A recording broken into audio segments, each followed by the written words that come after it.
ရှိရှိတုန်းကဒါရလောက်ပါတဲ့တော့ကြီးထဲမှာတကယ်ကြီးနှစ်ယောက်ရှိကြတဲ့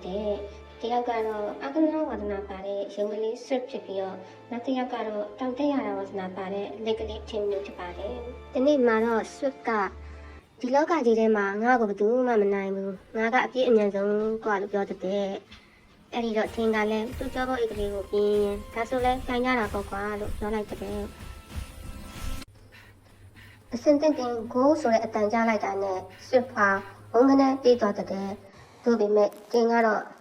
လေးလံလှစွာဖြင့်သူ့ရဲ့ပထမဆုံးခြေလမ်းကိုစတင်လိုက်တဲ့ဒီလုံးနဲ့ပြေးလာကြရင်းနဲ့ရုံကလေးဆွစ်ဖာတော်တော်နှမ်းကိုရောက်သွားတဲ့အချိန်နောက်ကိုလက်ကြီးရဲ့ခါမှာတင်ကသူ့ကိုမိဖို့အဝေးကြီးလိုနေတာကိုတွေ့လိုက်တဲ့အဲ့ဒီအခါဆွစ်ကငါတရေလောက်အဲ့လိုရပါသေးတယ်ကွာလို့တွေးပြီးတော့တရေတမောတစ်ပင်အောင်မှာအိတ်ဆက်နေတယ်အဲ့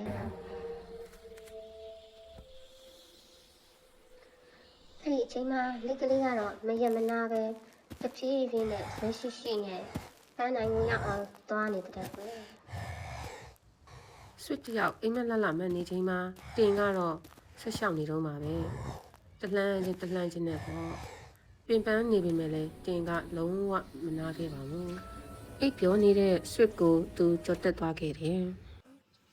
ဆွစ်တယောက်လန့်နိုးလာတဲ့အချိန်မှာအချိန်ကအတော်လေးနှောင်းသွားခဲ့တာကိုသူသတိထားမိပါတယ်အဲ့ဒီအချိန်မှာတော့ဆွစ်ကအသေးအတန်ပြေးပါတော့တယ်အဲ့ဒီအချိန်မှာလက်ကလေးတင်ကတော့ပန်းနိုင်ကိုရောက်ဖို့တလှမ်းမယ်လိုပါတော့တယ်ဖြည်းဖြည်းမှန်မှန်ဇွဲရှိရှိနဲ့ကြိုးစားခဲ့တဲ့လက်ကလေးတင်ကတော့နောက်ဆုံးမှာပန်းနိုင်ကိုရောက်ရှိသွားပါတယ်သူကတော့စုကိုရရှိသွားတာပေါ့ဖြည်းဖြည်းမှန်မှန်ကြိုးစားလျင်မိမိမှန်ချက်ပန်းနိုင်ကိုရောက်ရှိနိုင်ကြောင်းဒီပုံမြင်လေးကနေသိရပါတယ်တာယာတော့နေ့ဒီတစ်နေ့ဖြစ်ကြပါစေရှင်